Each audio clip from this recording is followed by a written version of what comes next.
Corruption या तरक्की अलीपुर चट्टा दी म्यूनसिपल कमेटी इंतजामी मामलात ते उठे सवालात ते बाइस बहस दा मरकज बन गई। तरक्याती मंसूबियां दी शफाफियत, फंड्स दी तकसीम ते अवामी सहूलियात दे मयार बारे शहरियां दी तशवीश वधदी जा रही है, जिस नाल मुकामी इंतजामिया दी कारकरदगी उत्ते वड्डा सवालिया निशान खड़ा हो गया है।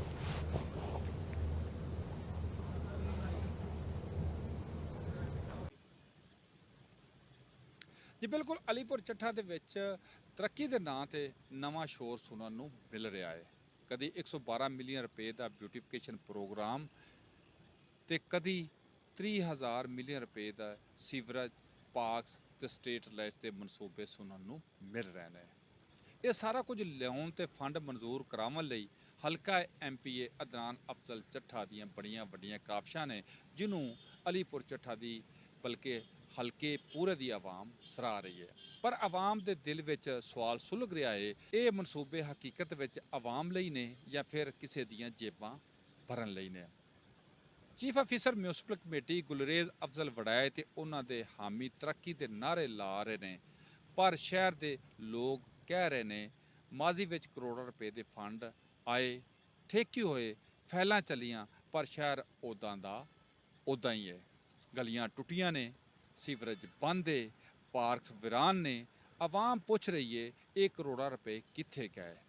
ਤਰੱਕੀ ਸਿਰਫ ਫੈਲਾਂ ਵਿੱਚ ਹੋਈ ਏ। ਮਿਊਨਿਸਪਲ ਕਮੇਟੀ ਉੱਤੇ ਪਰਚੀ ਮਾਫੀਆ, ਪੱਤਾਖੋਰੀ ਤੇ ਸਰਕਾਰੀ ਜ਼ਮੀਨਾਂ ਉੱਤੇ ਕਬਜ਼ੇ ਦੇ ਸੰਗੀਨ ਇਲਜ਼ਾਮਾਤ ਵੀ ਬਾਰ-ਬਾਰ ਸੁਣਨ ਨੂੰ ਮਿਲ ਰਹੇ ਨੇ।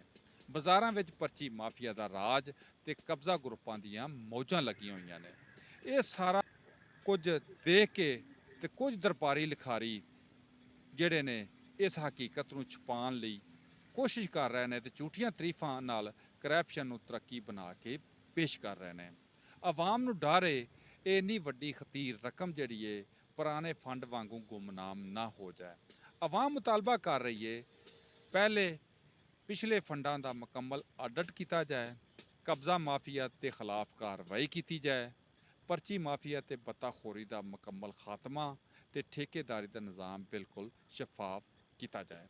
ਆਵਾਮ ਕਹਿੰਦੇ ਨੇ ਜਦੋਂ ਤੱਕ ਮਿਊਨਿਸਪਲ ਕਮੇਟੀ ਸਾਫ਼ ਨਹੀਂ ਹੁੰਦੀ ਤੇ ਕਰਪਟ ਅਨਾਸਰ ਦਾ ਮੁਹਾਸਬਾ ਨਹੀਂ ਹੁੰਦਾ, ਉਦੋਂ ਤੱਕ ਸ਼ਹਿਰ ਸਾਫ਼ ਤੇ ਖੂਬਸੂਰਤ ਕਿਵੇਂ ਹੋਵੇਗਾ।